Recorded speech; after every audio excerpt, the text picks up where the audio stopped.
Bell बजाओ और समा की खबर से बाखबर हो जाओ। तो इससे क्या होगा? खबरें हो या रीएनएक्टमेंट या हो सुबह सवेरे के टोटके, समा की खबर चाहिए तो bell बजाइए।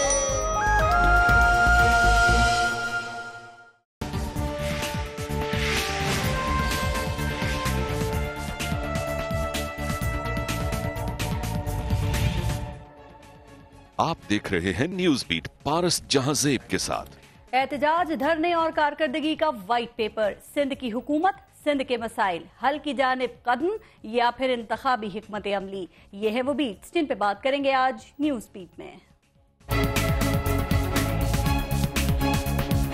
We do not want to go back to 1985.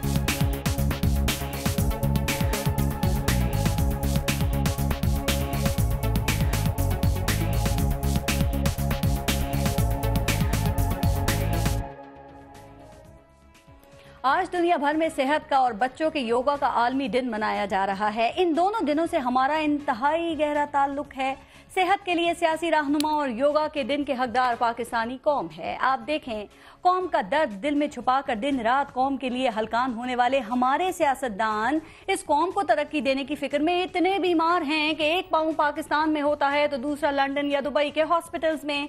मियां नवाज शरीफ दिल के 4 बाईपास के बावजूद अब गुर्दे की पथरी का बाईपास करके पाकिस्तान को एशियन टाइगर बनाने के लिए कोशिशें कर रहे हैं। शहबाज शरीफ रीढ़ की हड्डी की तकलीफ के बावजूद एक बार फिर कौम की दौलत लूटने वालों से हिसाब लेने पर तुल गए हैं। मुशर्रफ साहब दुबई में कमर के दर्द की एक्सरसाइजेस कर रहे हैं। जरदारी साहब भी दिल में सिंध के हर घर से निकलने वाले गरीब भुट्टो का दर्द लिए बैठे हैं, जबकि डॉक्टर आसिम और बेचारे शर्जील इनाम मेमन इतनी बीमारी के बावजूद करप्शन जैसी बीमारी का इलाज करने में मदद दे रहे हैं। और जहां तक योगा के आलमी दिन की बात है तो कहा जाता है कि इस दिन पर सबसे ज्यादा हक हमारी आवाम का इसलिए है कि ये वो बुत हैं जो योगा का आसन लगाए खड़े हैं। इनको ना तालीम मिल रही है, न सेहत की सहूलतें, इनके पास न गंदे पानी की निकासी का रास्ता है, ना ही साफ पानी की फरहमी का, ना बिजली मिल रही है, न गैस। महंगाई के समंदर में ख्वाहिशात के सहारे सियासी नारों, दावों, वादों के पूरे होने की उम्मीद पर चले जा रहे हैं और चले जा रहे हैं। आज जमात इस्लामी ने अपने एहतजाज में भैंस के आगे बीन बजाने का अमली मुजाहरा कर दिया।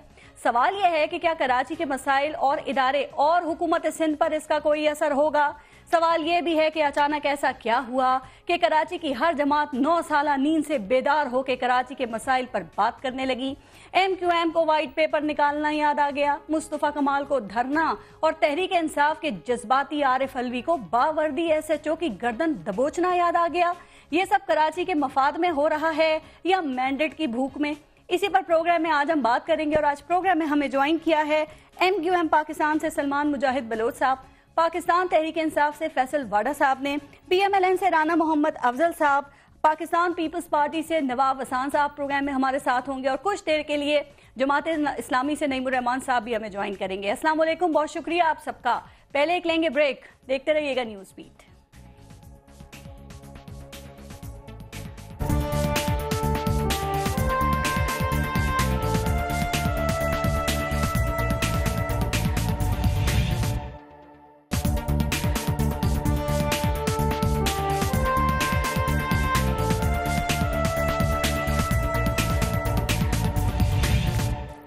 नईमुर रहमान साहब, बहुत शुक्रिया। और आपसे मैं शुरू करती हूँ। सर, आज के इलेक्ट्रिक के खिलाफ एहतजाज का दूसरा एपिसोड था। मैं 2-3 चीजें आपसे जानना चाह रही हूँ। एक तो ये कि पिछले हफ्ते का रिजल्ट क्या निकला, दूसरा ये कि इलेक्ट्रिक के रवैये में, उनकी कारकर्दगी में या उनसे जुड़ी शिकायत में कुछ कमी आई है। इन शॉर्ट क्या असर क्या हुआ आपके इस एहतजाज का उन पर? नहीं, एहतजाज को देखें, मुतालबों की मंजूरी तक जारी रहेगा जी। ये सिर्फ एपिसोड हमें नहीं करने थे, ये सिर्फ पावर शो नहीं था या पॉइंट स्कोरिंग के लिए हम ये काम नहीं किया। हम ये समझते हैं कि कराची के 2.5 करोड़ लोगों का जो सबसे बड़ा मसला है इस वक्त, वो इलेक्ट्रिक ओवर बिलिंग है, लोड शेडिंग है, मीटर तेज चलना है, जिसकी वजह से उनके ऊपर लोड पड़ता है और ये सब कमाए जा रहे हैं, खाए जा रहे हैं। आप ठीक कह रहे हैं। और भागने की तैयारी मैं जानना चाह रही हूँ एहतजाज का फर्क क्या पड़ा? आपने कहा एहतजाज जारी रहेगा, यानी कि अभी तक नहीं सुनी गई, तो क्या गारंटी है कि नईमुर रहमान साहब आगे भी सुनी जाए? ये धरने कोई मसले का हल है या मसले बढ़ते हैं ये धरना सियासत से? देखिए, कोई मसला नहीं बढ़ता, मसला बढ़ाती है हुकूमत जब वो के इलेक्ट्रिक की मोहब्बत में गोलियां चलाना शुरू करती है। और ये इनकी मोहब्बत हमें समझ में आती है कि चूंकि एक मरतबा मुशर्रफ और MQM ने मिलकर इसको बेचा था और अपना हिस्सा वसूल किया था, फिर जरदारी साहब ने इसको दोबारा बेचा, और अब जो है नवाज शरीफ साहब इसको तीसरी पार्टी को बेचना चाहते हैं। कोई मुआहिदा सामने नहीं आता और जितनी बातें बाद में सामने आती हैं उसके मुताबिक अमल नहीं होता। सर तो हम ये समझते हैं कि कब तक खामोशी रहेगी। ठीक है, नईमुर रहमान साहब, आपने पीपल्स पार्टी का नाम लिया। सर क्या मैं इसे ये समझूं कि आप ये कहना चाह रहे हैं कि इस वक्त ये जो सपोर्ट कर रहा है कि इलेक्ट्रिक को, वो पाकिस्तान पीपल्स पार्टी सपोर्ट कर रही है कि आप धरने दे रहे हैं, एहतजाज कर रहे हैं, अवामी अदालतें लगा रहे हैं, लेकिन वो टस से मस नहीं हो रहे?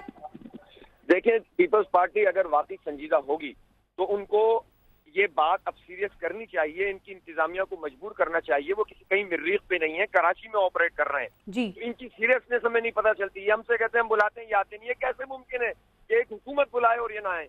मैं तो विफाक से कहता हूँ ये उनकी जिम्मेदारी है कि इनको जो है वो इस बेलगाम घोड़े को लगाम दी जाए और हमारा पैसा हमें वापस किया जाए। अच्छा, तो ये लोग अपना काम क्यों नहीं करते? हम तो उनसे मुतालबा कर रहे हैं। और मैं आपको यकीन दिलाऊं, हमारे धरने वो धरने नहीं है ये जो किसी के कहने पे शुरू हो, किसी के कहने पे खत्म हो। हम इंशाअल्लाह ताला कराची के लोगों को, लेकिन अहम बात यह है, आपने कहा हमारे धरने ऐसे नहीं है किसी के कहने पे शुरू हो खत्म हो, लेकिन ये मसाइल जो हैं वो अभी के नहीं हैं, वो बहुत पुराने हैं। नईमुर रहमान साहब, इस वक्त लग ऐसे रहा है कि हर पॉलिटिकल पार्टी ने कराची में एक इशू पकड़ लिया है और उस पर अपनी दुकान सजा रही है।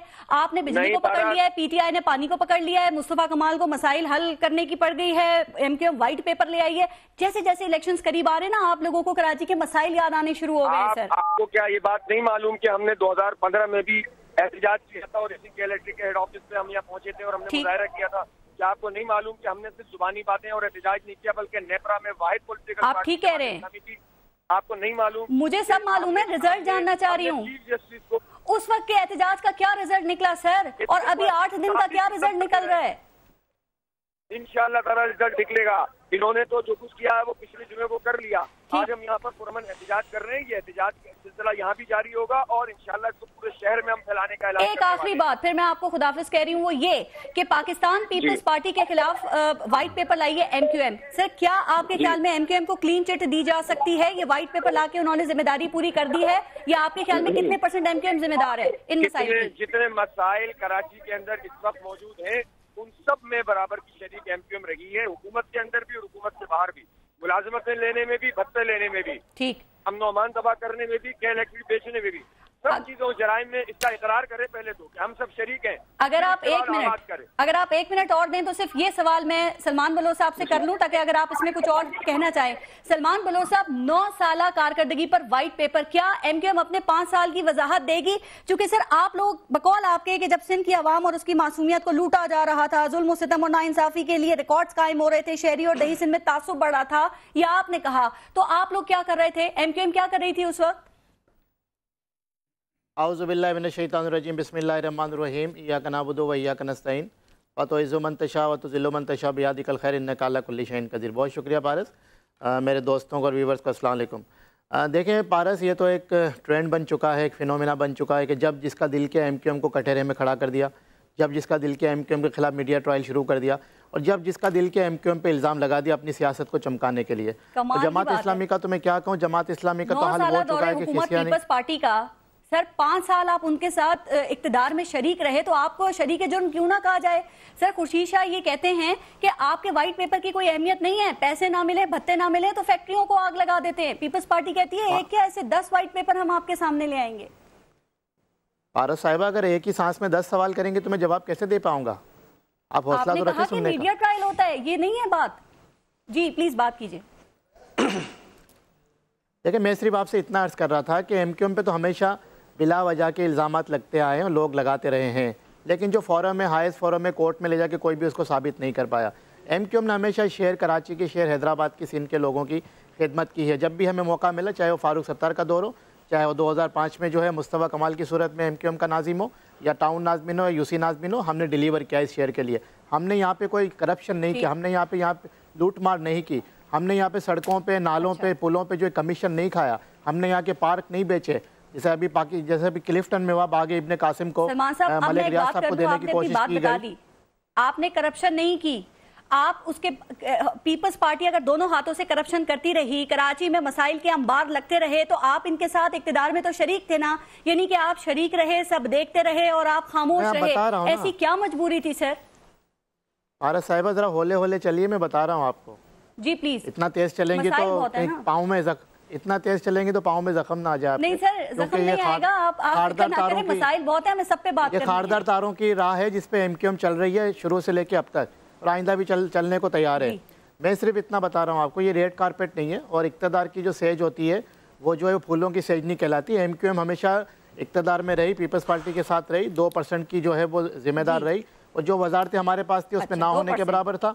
लेकिन हमने बतौर एहतजाज पीपल्स पार्टी की गवर्नमेंट को 2013 में भी छोड़ा और हमने इसके बाद भी छोड़ा। और अब हम जो वाइट पेपर लेके आ गए हैं उनको उनका आईना दिखाया है हमने, उनके जो बेड गवर्नर्स के हवाले से है, जो करप्शन के मामला हैं, जो अकरबा परवरी है, जो बद इंतज़ामी है, जो गैंगवार को यहाँ पे सपोर्ट किया गया या क्रिमिनल्स को सपोर्ट किया गया। और अब शहर कराची का हाल वो कर दिया है कि शहर कराची इंटरनेशनली 5वें और 6ठे नंबर पे कचरे दान के हिसाब से आ गया है। तो हमने तो उन्हें आईना दिखा, आईना हम दिखाते रहेंगे। आपको तो ये पूछना चाहिए था पारस कि आपने जो मरदमशुमारी की जो पिटीशन फाइल की है सुप्रीम कोर्ट में, उसकी हियरिंग कब होने जा रही है? आप सिर्फ जवाब दें। और अब जो मैं सवाल कर रही हूँ ना, मुझे पूरी उम्मीद है कि आप इसका मुझे जवाब देंगे। नईमुर रहमान साहब, बहुत शुक्रिया आपका, आपने प्रोग्राम में हमें ज्वाइन किया था। सलमान साहब, जो अब मैं सवाल कर रही हूँ वो ये, सर आपने जो 2013 में किया, यानी आप ऑपोजिशन में आए, मुझे ये बताइए कि क्या आप लोग ये 2008 में, 2009 में और 2010 में ये नहीं कर सकते थे? दूसरी बात ये, आपने कहा कि हमारे पास 2% इक्तिदार था, इतने ही हम बस ताकतवर थे।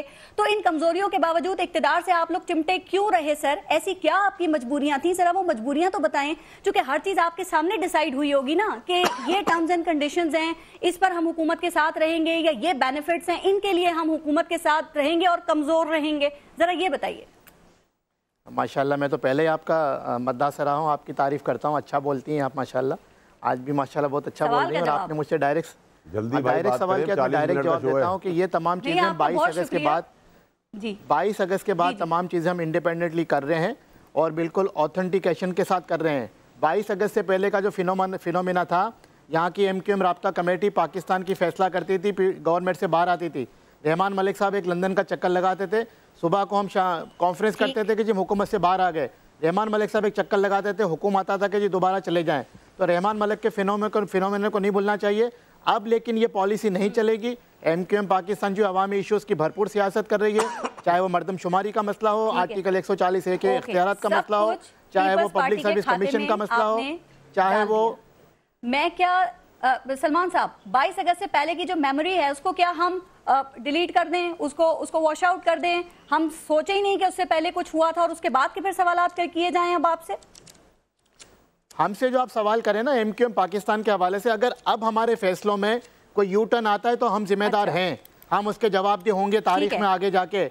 लेकिन जो पहले जो आना जाना लगा रहा हुकूमत में, हम भी कहते आ रहे हैं, हमने कहा है कि जी रहमान मलिक साहब की बदौलत जो है हम सुबह पाकिस्तान की राब्ता कमेटी फैसला करती थी, फारूक सत्तार साहब वगैरह बाहर निकल आए, उसूलों पे बाहर आ जाते थे, कन्विंस भी कर लिया जाता था। लेकिन ऐसी क्या मजबूरी थी कि रहमान मलिक साहब एक कॉल करते थे या रहमान मलिक साहब एक चक्कर लगाते थे, हुकूमत दोबारा चले जाओ। 4-5 दफा आना जाना लगा रहा, इससे हमारा कारकुन भी नाराज हुआ। तो मजबूरियों का आप लोगों को इल्म होगा। थोड़ा सा आगे अब नवाब हसन साहब से मैं बात करना चाह रही हूँ। नवाब हसन साहब, सर एक बात तो तय है कि आप लोग ना बहुत ही जिम्मेदार हैं, क्योंकि हर मसला, हर खराबी जो है ना उसकी हर तकरीबन पॉलिटिकल पार्टी जिम्मेदारी आपके ऊपर डाल रही है।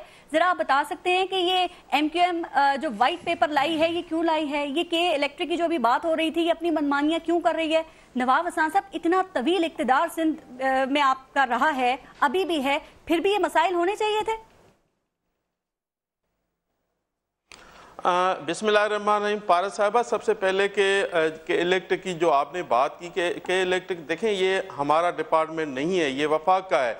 आप देखें कि पूरे सिंध में जो हालत है, एक हफ्ता गाँव लाइटें बंद हैं, 12-12 घंटे 18-18 घंटे पूरे सिंध में ऐसा हाल है। यकीन करें कि खैरपुर सिटी में जहां हम रहते हैं, जो मुझे पता है, उधर भी 12 घंटे लाइट नहीं है। ये तो बातें तो लंबी चौड़ी कर लेते हैं, नून लीग कहती है कि हमने बहुत कुछ, इतनी बिजली हम इंडिया को भी दे देंगे। ये अभी इस मुल्क को तो ठीक करें, फिर इंडिया की बात है। ये इसलिए इंडिया की बात करते हैं, ये इनका दोस्त है, पड़ोसी है, इनकी शादी में भी ऐसे आता है जैसे इनको पता ही नहीं होता। तो मैं MQM के व्हाइट पेपर का क्या जवाब है? देखें, मैं तो कहता हूं कि नहीं, MQM के व्हाइट पेपर, ये तो अफसोस की बात है, अगर MQM पाकिस्तान पीपल्स पार्टी के ऊपर व्हाइट पेपर छाप दे, ये वो लोग हैं जो फैक्ट्रियों को एक भत्ते के लिए आग लगा देते हैं। ये वो लोग हैं जो कोई बंदे को पैसों से किडनैप करके मार देते हैं। ये वो लोग हैं, देखें, जो इनका लीडर है वो मुल्क के खिलाफ बातें करते हैं, जो लंदन में बैठ के, ये देखें, ये हमें कहे कि आप बता करूं कि ये तो अफसोस नवाब हसन साहब एक चीज तो क्लियर कर लें, वो कह रहे हैं वो लीडर था। अभी एमक्यूएम पाकिस्तान के जो सरबराह हैं वो लीडर था, हैं। तो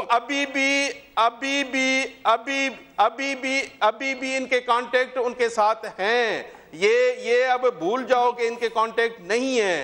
मेरे ख्याल में इनके कांटेक्ट 100% है, उधर हैं। ख्याल है ये हाँ, ये है। इसलिए देखें, नहीं हाँ देखें, ये इनको हम ये नहीं है कि कराची के लोग 4 साल 5 साल जब ये गवर्नमेंट में रहे, ये क्यों खामोश रहे, क्यों ये सुनते रहे। ये मुजाहिद साहब सलमान बलोच साहब मेरा भाई भी है, दोस्त भी है। देखें इस तरीके से नहीं है। ये सफाई की बात आप कर रहे हैं कि कराची में। एक बात आपने कहा कि आपको एमक्यूएम की पुरानी बातें नहीं, आपने कहा कि एमक्यूएम के व्हाइट पेपर पे आपको बड़ा अफसोस हुआ।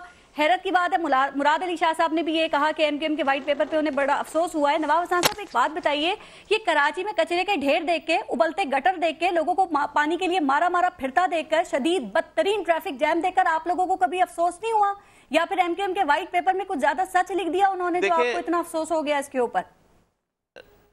नहीं पारस साहबा, इनके लोग बहुत सारे मिनिस्टर ऐसे हैं जो खरबों रुपए की करप्शन करके बाहर चले गए, अभी तक नहीं आ रहे। वो इनके एमक्यूएम के नाम अगर कहोगे वो भी बता दूंगा, पर आगे टाइम आएगा इनका मैं बता दूंगा।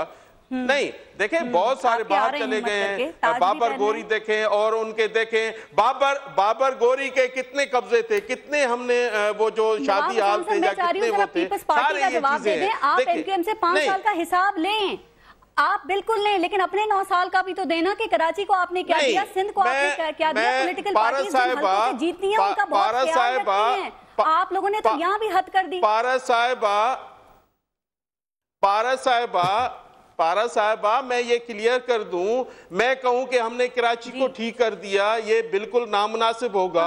हम कराची के पूरी तवज्जो दे रहे हैं, आपको 5-6 महीने में पता हाँ नहीं दे रहे हैं। अभी जो तकरीबन 80 के करीब 100 के करीब सड़कें जो कराची की बन रही हैं, और कराची आपको नजर आएगा, कराची जैसे एयरपोर्ट से शारा फैसल से उतरेंगे, आपको 2 महीने के अंदर ये सारा ये पता चलेगा कि क्या कराची के। हमने पूरी कोशिश कर रहे हैं। हमारी सीसी की मीटिंग हुई, आसफ अली जरदारी साहब, बिलावल भुट्टो साहब ने इंस्ट्रक्शन दे दिए। हमने देखे, हम कहेंगे देखे प्रॉब्लम्स बहुत सारे हैं। ये नहीं है कि ये देखें आप कितना जबरदस्त काम कर रहे हैं। इस्लामाबाद के ये जो सुप्रीम कोर्ट के जज हैं वो बेख्तियार पूछ उठे कि ये लोग कराची में जहर पी रहे हैं या पानी पी रहे हैं। 84 सैंपल्स भेजे गए थे जिसमें सिर्फ 80 सैंपल्स है ना वही नाकस हैं। आप लोग इतना जबरदस्त काम कर रहे हैं कि सूबाई जो आपके अरकान असेंबली है वो जमानतें कराते फिर रहे हैं। इतना जबरदस्त आप लोग काम कर रहे हैं और देखें एमक्यूएम व्हाइट पेपर ला रही है आपके खिलाफ। नहीं देखें पारा साहबा सबको जाना है, हम तो जुडिशरी में जा रहे हैं ना। आप कहते हो अगर झूठे केस बने तो हम क्यों नहीं जाएं। अगर देखें आसफ अली जरदारी साहब की जो 92 में जो 98 में केसेस बने तो वो झूठे थे, जो सामने नहीं झूठे थे। इनका जो सैफ रहमान था आसफ अली जरदारी साहब के पैरों पे गिर गया।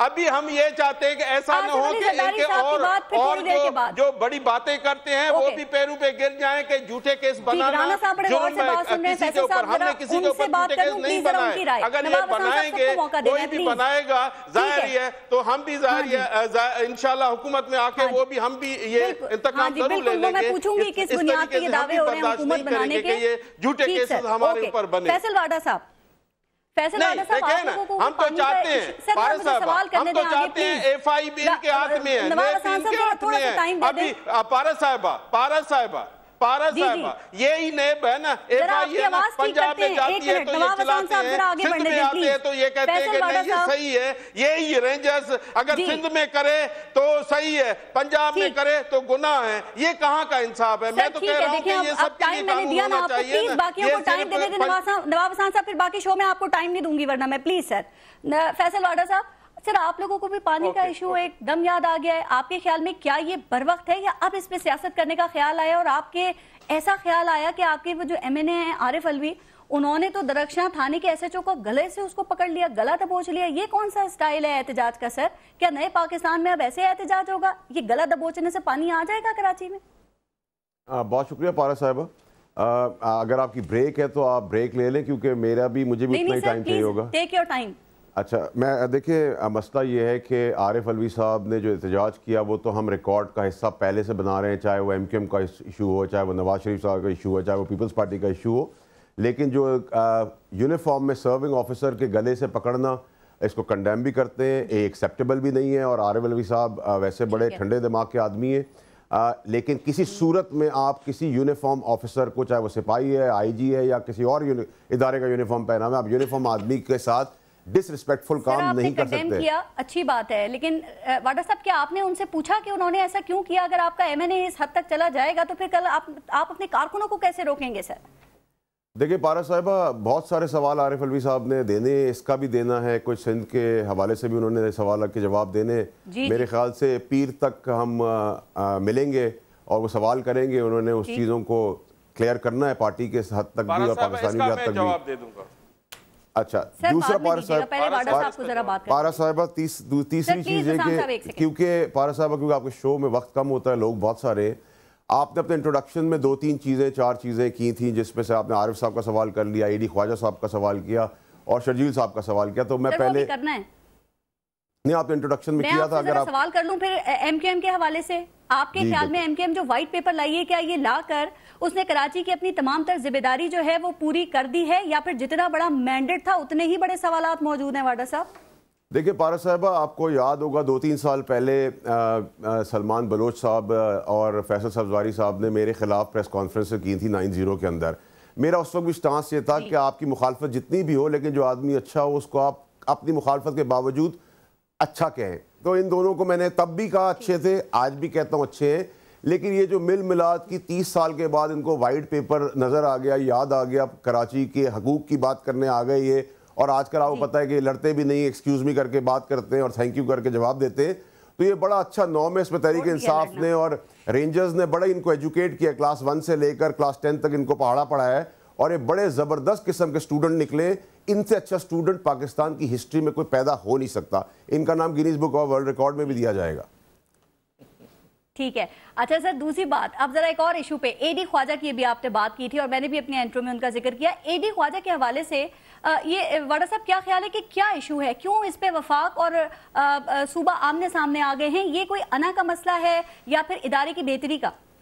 पारा साहबा, मुझे इसमें आपके 1.5 मिनट चाहिए होंगे। बहुत जरूरी और बड़ा इंपॉर्टेंट इशू है और इसको बड़ा क्लियर करना पाकिस्तानियों के लिए बड़ा इंपॉर्टेंट है। नंबर 1, AD ख्वाजा साहब एक जबरदस्त ईमानदार अफसर है, इसमें कोई शक नहीं है, कोई शुबात नहीं है, और जिसके 15-20 पेट्रोल पंप हो उसको वैसे भी बहुत ईमानदार होना चाहिए। नंबर 1। नंबर 2, गुजारिश ये है कि AD ख्वाजा साहब से एक रिक्वेस्ट है कि उन्होंने जो सिंध पुलिस की तैनाती अपने पंप्स पे की हुई है, शहरियों को पुलिस की बड़ी अशद ज़रूरत है, तो उनको बराए मेहरबानी रिलीज़ किया जाए। नंबर 3 ये कि AD ख्वाजा साहब की ईमानदारी अगेन अनडाउटेडली है और इसमें कोई डिस्प्यूट नहीं है, लेकिन उनके जो टीम नीचे काम कर रही है उस पर एक बहुत बड़ा सवालिया निशान है जो आज तक पुलिस की हिस्ट्री में नहीं आया।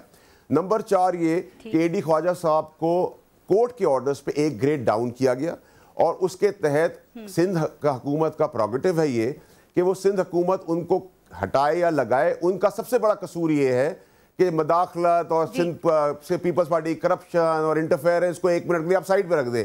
जो सबसे इंपॉर्टेंट चीज़ है उनकी, वो फेडरल गवर्नमेंट के बगैर चाय नहीं पीते और प्रोविंस के वो IG हैं और खिदमात वो दे रहे हैं। अब मैं आपको एक चीज़ बड़ी इंपॉर्टेंट बताना चाहता हूँ पारस साहिबा, हमारे थोड़ा सा मैं दोबारा इसी पे मौका दूंगी वाडा साहब, लेकिन आपने बड़ी इंपॉर्टेंट बात की है जो फेडरल गवर्नमेंट के हवाले से की, और आप ये भी कहते हैं कि AD ख्वाजा उनके बगैर चाय का एक सिप नहीं लेते हैं उनकी मर्जी के बगैर। अगर मुझे आप 2 मिनट दे देना तो फिर आप पूरा शो राना साहब को दे दीजिएगा, उन्होंने बहुत सारे सवालों के जवाब देने हैं। मुझे 2 मिनट दे दे, फिर आप पूरा शो उनके ऊपर कर लीजिएगा। पारस साहिबा, अब मसला यह कि वफाक ने कहा कि जी हम तो इस ईमानदार और मेरिट अफसर के ऊपर कोर्ट को साइड बाय साइड करे बगैर भी हम नहीं हटाएंगे। अब मैं तो जी हमेशा सबूतों के ऊपर बात करता हूं और मैंने आपके प्रोग्राम में पेपर दे दिया है। 31 मार्च 2017 यानी कि आज से कोई 7-8 दिन पहले मुल्क का बेहतरीन तरीन ईमानदार तरीन जिसकी कसम लोग खा सकते हैं, तारिक मसूद यासीन साहब IG इस्लामाबाद 21 ग्रेड के अफसर को ना अहकामात मानने पर हटा दिया गया, उनका कैरियर तबाह कर दिया गया और उसी दिन एक जूनियर को एक्स्ट्रा चार्ज देकर आईजी का भी इदारा सौंप दिया गया। अब आप एक मिनट पारा साहब, अब आप बात करते हैं कि अगर केपीके में कोई काम हो तो वो हराम है, पीपल्स पार्टी सिंध गवर्नमेंट करे तो वो हराम है, लेकिन आप करें तो हलाल है। नंबर 1। नंबर 2 ये, अब ले लेती हूं प्लीज, एक मिनट पारा साहब। नंबर 2 ये कि आपने शर्जील साहब की बात इंट्रोडक्शन में दोबारा मौका, वो भूल जाएंगे, इतने सारे सवालात उनकी तरफ हो गए। सर इसी पे बात करते हैं। राना अफजल साहब, सर ये आपने वाडा साहब के सवालात सुने, इनका जवाब और साथ मेरा सवाल ये कि एडी ख्वाजा की शक्ल में वफाक ने सिंध को एक ऑफिसर दिया जो वफाक की मर्जी के बगैर चलता नहीं है। सर इस बात में कितनी सदाकत है? क्या इस तरह वफाक सिंध पर अपने फैसले मुसल्लत करना चाह रहा है? पारस, वफाक ने नहीं दिया, एडी ख्वाजा साहब को सिंध ने अपनी मर्जी से लिया था, और अब आके अगर उनको वो पसंद नहीं आ रहे तो वापस उनको तब्दील करने का एक तरीकाकार मौजूद है। हम मरकजी गवर्नमेंट जब उन 3 नाम देंगे उसमें से एक आदमी का नाम रिकमेंड हो जाएगा, लेकिन ये तो इन्होंने खुद लिया था, हमने नहीं इनको दिया। पसंद नहीं आए सर, वो 3 नाम दिए थे ना उन्होंने, आपको पसंद नहीं आए उनमें से वो तीनों नाम? देखिए, वो एस्टैब्लिशमेंट डिवीजन में वो सीनियरिटी जूनियरिटी सारी देख के जो किन लोगों के जो सीनियर हैं वो आया वो सीनियर हैं या नहीं है, उसका इनको जवाब दिया गया होगा कि ये वजह है, ये 3 नाम जो हैं ये नहीं दिए जा रहे। ये कोई सियासी फैसला तो है नहीं, ये तो इनके पुलिस ऑफिसर के कैरियर की बात होती है। 25-25, 30-30 साल की नौकरी के बाद ये लोग इन ग्रेड्स में आते हैं कि इनकी आईजी की बारी आती है, तो अगर वो अब वहां से जूनियर्स के नाम देंगे तो एस्टैब्लिशमेंट डिवीजन शायद उनको एक्सेप्ट नहीं करेगी। ये कोई सियासी बात नहीं बात बताएं सर, देखिए हर सूबे को अपना आईजी मुंतखब करने की इजाजत है ना सर। केपी के जो मांगता है आप दे देते हैं, पंजाब जो मांगता है आप उस ऑफिसर को दे देते हैं, तो ये चीज सिंध के लिए या पाकिस्तान पीपल्स पार्टी के लिए क्यों नहीं है सर? फिर वो सही कह रहे हैं कि सूबाई खुद मुख्तारी को चैलेंज किया जा रहा है, जो सूबाई मामलात हैं उनमें इंटरफेरेंस हो रही है आप लोगों की। मुझे ये बताएं कि आप ये कह रही हैं कि जो ऑफिसर्स की सीनियरिटी है उसको इग्नोर कर दिया जाए, और अगर वो किसी को जूनियर को लगाना चाहें, आगे सुप्रीम कोर्ट हाई कोर्ट में इसी किस्म के अफसरों के दरमियान मुकदमे चल रहे हैं। केपीके के अंदर भी यही केस बना हुआ है कि एक सीनियर को छोड़ दिया, जूनियर को लगा दिया। जो बातें हो रही है राना साहब, एडी ख्वाजा साहब इतने लाडले क्यों हैं वफाक के? वफाक क्यों चाहता है कि एडी ख्वाजा साहब ही सिंध में आईजी रहे? मेरा सवाल यह है, चूंकि ये सवालात पीपल्स पार्टी के भी हैं, पीपल्स पार्टी कह रही है हम एक ऑफिसर नहीं रखना चाह रहे, आप लोग जबरदस्ती चाह रहे हैं कि वो ऑफिसर सिंध का आईजी ही रहे। क्यों? वो कहते हैं वो हर काम वफाक की मर्जी से करते हैं।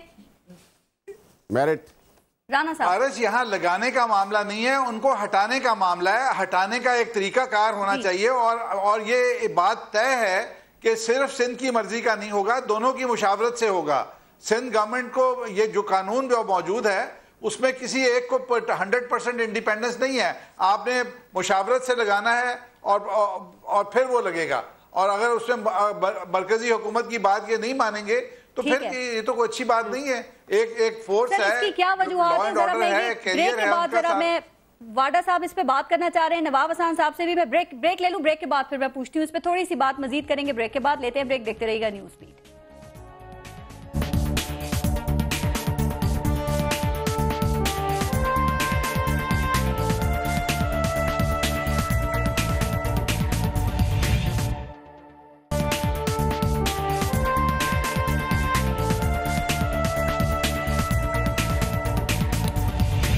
अच्छा सलमान बलोच साहब, अब 1-2 बातें सर। ये आप लोगों को सिंध पुलिस से शिकायत भी हैं, लेकिन इस वक्त आप एडी ख्वाजा के हवाले से आवाज भी अपनी बुलंद कर रहे हैं, लेकिन एक शक है, वो शक जरा उस चीज को क्लियर कर दे कि ये आप सिंध के मफाद में कर रहे हैं या पाकिस्तान पीपल्स पार्टी की मुखालफत में, और पाकिस्तान पीपल्स पार्टी के किस काम की राह में रुकावट है एडी ख्वाजा जो इनको बदलना ये जरूरी समझ रहे हैं? देखें पारस साहिबा, एडी ख्वाजा साहब का जो इशू है वो एक ईमानदार ऑफिसर का, एक अल्लाह अल्लाह करके सिंध पुलिस में एक अच्छा ऑनेस्ट आईजी आया है। अगर वो अब ये कहते हैं जी हमने उसको नहीं लगाया, 3 नाम उन्होंने रिकमेंड किए थे, 3 नाम में उनका नाम था शुरू में ना, लेकिन जब मामला वहाँ से बिगड़ा, जब शुगर मिल माफिया के जो डॉन हैं अनवर मजीद साहब, जब उनकी कॉल को उन्होंने रिफ्यूज़ किया और उस एसएसपी को लगाने से इनकार किया जिसके खिलाफ खुद एडी ख्वाजा ने बतौर डीआईजी रिपोर्ट दी थी, उसके बाद मामला ख़राब हुआ। फिर एक कॉल आती है जी बड़े आका की जी इन्हें रिमूव कर दिया जाए, लेकिन हाई कोर्ट ने उनको स्टे दिया हुआ है। हम इसलिए सपोर्ट कर रहे हैं कि हमको हमारी कोई रिश्तेदारी नहीं है उनसे, हम कहते हैं जी मेरिट को उसने मेंटेन किया है। पहली दफ़ा सिंध में जो है कांस्टेबल्स के जो अपॉइंटमेंट लेटर हैं वो मेरिट पे और लड़कों को घरों पे मिले पूरे सिंध में। जो यहाँ पे जो 6 अरब का जो गाड़ियों का सौदा था उसमें शफाफियत लेके आए, असले का जो सौदा था उसमें शफाफियत लेके आए, और शायद एडी ख्वाजा के दौर में अब तक कोई भी करप्शन का इल्ज़ाम सामने नहीं आया, इसलिए हम सपोर्ट कर रहे हैं। लेकिन पीपल्स पार्टी को वो अफसर सूट करता है जो यस सर हो, यस बॉस हो। तो हम ये समझते हैं कि इंस्टीट्यूशन को मजबूत किया जाए। इंस्टीट्यूशन को आपने पहले इतना डिमोरलाइज कर दिया है, इतना पॉलिटिसाइज कर दिया है। अब जैसे फैसल भाई ने बिल्कुल भी कहा कि पेट्रोल पंप होंगे, बिल्कुल होंगे। कौन यहाँ पे जो है अपना कारोबार नहीं करता, कौन सा अफसर है? अगर है तो उसने डिक्लेयर भी किया होगा। लेकिन हम ऑन प्रिंसिपल एडी ख्वाजा को सपोर्ट कर रहे हैं कि ईमानदार अफसर मिला है और पुलिस की बेहतरी के लिए काम कर रहा है, he should be let it be work. इसके अलावा अवामी इशूज़ की बात की नईमुर रहमान साहब ने, आज ही हमने जो है हमारे MNA वसीम साहब ने जो है पानी और बिजली की स्टैंडिंग कमेटी, उसमें जो है ख्वाजा आसिफ साहब से रिक्वेस्ट करके एक लेटर निकलवाया जिसमें ये रिपोर्ट दी गई है पारस साहिबा कि के इलेक्ट्रिक ने 62 अरब रुपए। क्या आपको नहीं लगता कि आप लोगों ने कुछ देर कर दी है? क्योंकि अब तो सभी लोग इन मामलात को उठा रहे हैं ना। मैं कंप्लीट कर लूं पारस साहिबा, मैं कंप्लीट कर लूं अगर मुझे मौका दे दें। अगर मुझे आपने बुलाया है तो सुन लीजिए, मैं अवामी इश्यूज पे बात करूंगा, मैं जातियात पे बात नहीं करूंगा। 62 अरब डॉलर, 62 अरब रुपए पाकिस्तानी का। पारस साहिबा प्लीज जी, अगर एक बंदा लॉजिकल बात कर रहा है उसको तो सुन लीजिए ना आप। इलॉजिकल को आप सबको सुन रहे हैं माशाल्लाह। सर हम सबको सुन रहे हैं, मेरा सवाल भी तो आप सुने ना। आपने कहा कौमी असेंबली में इशू को उठा रहे हैं, तो मैं कह रही हूँ कि आपने क्यों इतनी देर मैंने कहा, मैंने ये नहीं कहा कौमी असेंबली में इशू को उठाया। आप मेरा जुमला तो मुकम्मल होने दे। मैंने ये अर्ज की कि आज स्टैंडिंग कमेटी पानी में उठाया आपने।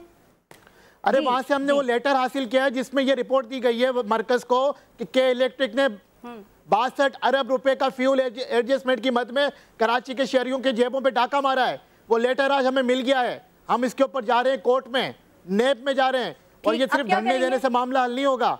बात तो यहाँ पे के इलेक्ट्रिक को बेचने की या हैंड ओवर करने की। कोई ये क्यों नहीं कहता कि अब शिंघाई ग्रुप चाइना को जो है के इलेक्ट्रिक बेच दिया गया है, आपकी पाकिस्तान स्टॉक एक्सचेंज बेच दी गई है, आपके एयरपोर्ट चाइना को दिए जा रहे हैं। ये नून लीग के लिए खिलाफ कोई बात क्यों नहीं करता? या पानी की बात हुई, मेरे भाई वसान भाई ने कहा कि जी कराची में हम ये कर रहे हैं। कराची इनके लिए शाहराह फैसल से शुरू होता है एयरपोर्ट से और डिफेंस में खत्म हो जाता है। ये सिर्फ डिफेंस को ही कराची समझते हैं। कराची वो एरिया है, कराची वो शहर है जहाँ कच्ची आबादियां हैं, जहाँ महीनों तक पानी नहीं आता, घंटों तक लोड शेडिंग है, गैस की लोड शेडिंग है, सड़कें टूट-फूट का शिकार, सीवरेज का निजाम खत्म हो चुका। क्या करेंगे आगे?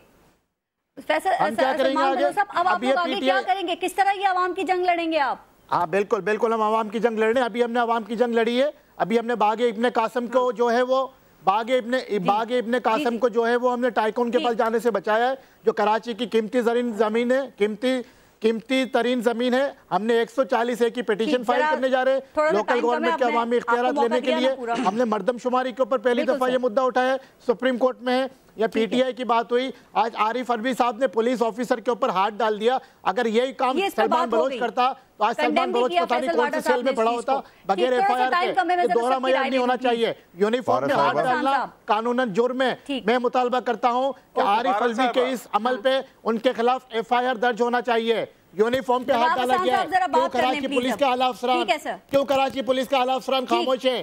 क्यों सूबा सिंध के पुलिस के आला अफसरान खामोश है? नहीं खामोश होना चाहिए। फैसल भाई ने बात तो की कि तमाम वर्दियां काबिल एहतराम है, बिल्कुल हमारे लिए काबिल एहतराम है। फैसल भाई ने ये भी बात की कि मुत्तहदा वाले बड़े अच्छे ख्वाजा का भी जवाब और जो सवालात सलमान साहब ने उठाए हैं उनका भी जवाब। जी सर, नवाब हसन साहब।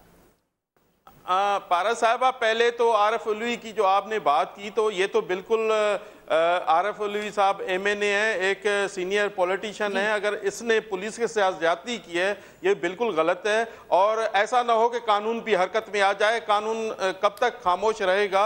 मेरे ख्याल में कानून हरकत में आएगा जो ऐसी सिचुएशन रही कंटिन्यू तो पुलिस के साथ। तो मैं कहता हूं कि देखें IG ऑनेस्ट है, नहीं ऑनेस्ट है। वाडा साहब फैसल ने खुद बताया कि उसके एडी ख्वाजा का जो उन्होंने बताया कि उसके 20 पंप हैं, 15 पंप हैं और सारे। नहीं एडी ख्वाजा रहे नहीं, मैं आ रहा हूँ। मैं इसलिए कि वफाक नहीं चाहता कि सिंध में अमन हो।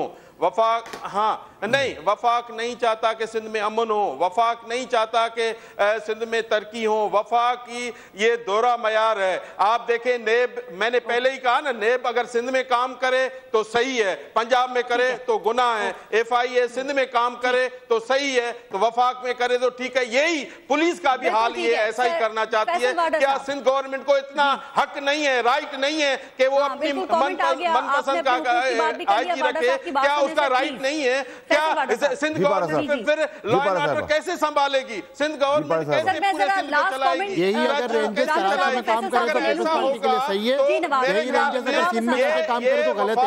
यहाँ भी तो दोहरा मयार है। हुकूमत बिल्कुल गलत कर रही है। ऐसा नहीं है, ऐसा नहीं होना चाहिए। मैं ये कह रहा हूँ, आपने कहा कि डॉक्टर वफाक ही तो आपके पास अमन लेके आ रहा है। वफाक के बगैर आपके पास अमन था कहाँ? कराची का अमन वफाक का लाया हुआ है। जाते हैं, अगर इसका हक नहीं है, राइट नहीं है। आप तो चाहते हैं कराची के अंदर अमन ना हो, आप तो रेंजर्स का टेन्योर एक्सटेंड नहीं करते। वफाक अमन लेके आया कराची के अंदर। हम भागने वालों में नहीं है, हम पाकिस्तान में रह के, ठीक है सर, हमें यकीन है आप भागने वालों में से नहीं है। अब प्लीज जरा 1 मिनट दे दें। फैसल वाडा साहब, लास्ट कमेंट आपका। पारस साहिबा, देखिए हमारी बदकिस्मती ये है कि हम जितने करप्ट हों, जितना मुल्क तोड़ने वाले हो, फौज दुश्मन हो, अवाम दुश्मन हो, हम उतने बड़े मनसब पर होते हैं। हमने अभी आपने टोटल करप्शन की बात हो रही, सिस्टम की बात हो रही है। इदारों को मजबूत होना चाहिए, इंडिविजुअल्स को नहीं। नंबर 1। नंबर 2 ये कि देखिए शर्जील इनाम मेमन साहब की बात आपने इंट्रोडक्शन में की थी, वो रह जाएगी। शर्जील इनाम मेमन साहब जब 3 साल उनके ऊपर करप्शन का इल्जाम है आज, तो 3 साल तक जब वो यहाँ मौजूद थे तब क्यों नहीं उन पर हाथ डाला गया? जब वो मुल्क से चले गए तो एग्जिट कंट्रोल लिस्ट में नाम डाला। फिर जब वो कानून के कागजात लेके आए तो फेडरल गवर्नमेंट ने फाड़ के बताया कि पनामा का फैसला है तो हम फाड़ के फेंक देंगे। अब शर्जील साहब के ऊपर जिस कंपनी का और 5 अरब रुपए का करप्शन का इल्जाम है, उस कंपनी को इन 2 सालों में 7 अरब रुपए का बिजनेस दिया गया है। उस पर क्यों नहीं कोई इंक्वायरी और आवाज दे रहा है? 5 अरब की पेमेंट भी हो गई है, उस पर क्यों नहीं कोई सवाल उठा रहा? प्रॉब्लम यह है वसान साहब की पार्टी का कि पीपल्स पार्टी जब केक खाती है तो गिरा देती है अपनी कमीज के ऊपर। कमेंट कर दें सर। जो जब नवाज शरीफ साहब की गवर्नमेंट चोरी करती है तो उस पर कोई नाम नहीं लेता। गधों पे पैसे लेके गए, कोई नाम नहीं लिया।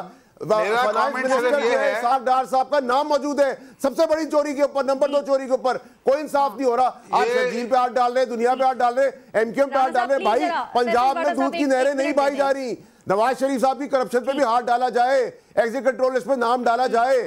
खुदा का वास्ता सिस्टम को बदले, वरना मुल्क सच्चाई से चल सकता है। कराची का जो अमन है वो वफाक का मरहून मिन्नत है। वफाक का कराची का जो अमन है वो वफाक लेके आई है। सिंध गवर्नमेंट तो रेंजर्स का एक्सटेंड नहीं करती, उनकी टेन्योर को एक्सटेंड नहीं करती। वफाक ही है जो चाहता है कि पाकिस्तान में अमन हो। कराची के अमन के लिए हमने हर कुर्बानी दी। ये तो पानी, ये तो कराची के लोगों को पानी नहीं दे सकते, वो भी वफाक इनको पानी देकर देता है। प्रोग्राम में शिरकत करने के लिए अपने मुल्क का ख्याल रखिए। पारस नाज़िब को इजाजत दीजिए। अल्लाह ने के बाद।